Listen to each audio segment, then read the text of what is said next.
മാപ്പിളപ്പാട്ട് വേദിക്കൊപ്പം higher secondary പരീക്ഷയിലും മിന്നും വിജയം സ്വന്തമാക്കി ആലത്തിയൂരിലെ കൊച്ചുവാനമ്പാടി മിൻഹ. ഹയർ സെക്കൻഡറി പരീക്ഷയിൽ എല്ലാ വിഷയങ്ങൾക്കും A+ നേടിയാണ് ഈ ഗായികയുടെ നേട്ടം.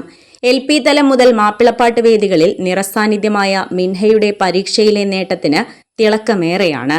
കലോത്സവ വേദികളിലെ തിരക്കിനിടയിലും ട്യൂഷൻ പോലും പോകാതെ സ്വന്തമായി പഠിച്ചാണ് ഈ മിടുക്കി ഉന്നത വിജയം കൊയ്തത്.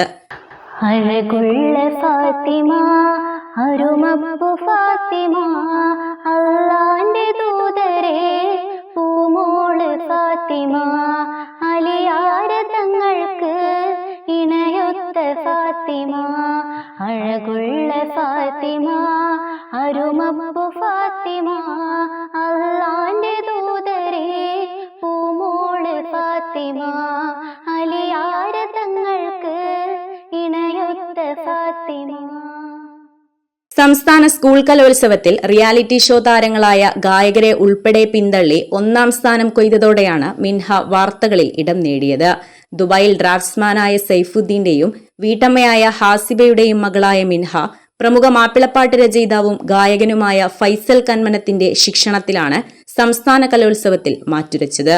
8ാം ക്ലാസ് മുതൽ +2 വരെ ആലത്തിയൂർ ഹയർ സെക്കൻഡറി സ്കൂളിലായിരുന്നു പഠനം.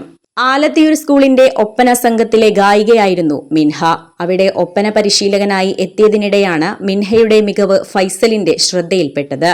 ആ പ്രതിഭയെ ഫൈസൽ തിരിച്ചറിഞ്ഞതോടെ മാപ്പിളപ്പാട്ട് വേദിയിൽ മിൻഹയുടെ ജൈത്രയാത്രയ്ക്ക് തുടക്കമായി. പ്രൈമറി തലം മുതൽ സ്കൂൾ കലോത്സവ വേദികളിൽ സജീവമാണ് ഈ പ്രതിഭ. മാപ്പിളപ്പാട്ടിന് പുറമെ അറബിഗാന ആലാപനം, നാടോടി നൃത്തം, ഗസൽ തുടങ്ങിയവയിലും മികവ് തെളിയിച്ചിട്ടുണ്ട്. ഉമ്മ ഹാസിബയാണ് മകളിലെ ഗായികയെ ആദ്യം തിരിച്ചറിഞ്ഞത്. അതോടെ അവർ പരിശീലനം നൽകി തുടങ്ങി. ആ കഥ ഉമ്മ പറയുന്നത് ഇങ്ങനെ: ഉന്നത പഠനത്തിനൊരുങ്ങുമ്പോഴും പാട്ടിനെ കൂടെ കൂട്ടണമെന്ന ആഗ്രഹത്തിലാണ് മിൻഹ. സഹോദരങ്ങളായ സഹൽ മുഹമ്മദ് എഞ്ചിനീയറും റസൽ ബിരുദ വിദ്യാർത്ഥിയുമാണ്. ഹൈസ്കൂൾ തലം മുതൽ ആലത്തിയൂർ ഹൈസ്കൂളിന്റെ ഒപ്പന സംഘത്തിലെ ഗായികയായിരുന്നു. 10ാം തരത്തിൽ പഠിക്കുമ്പോൾ മാപ്പിളപ്പാട്ട് മത്സരത്തിന് ജില്ലാതലം വരെ മാറ്റുരച്ചു.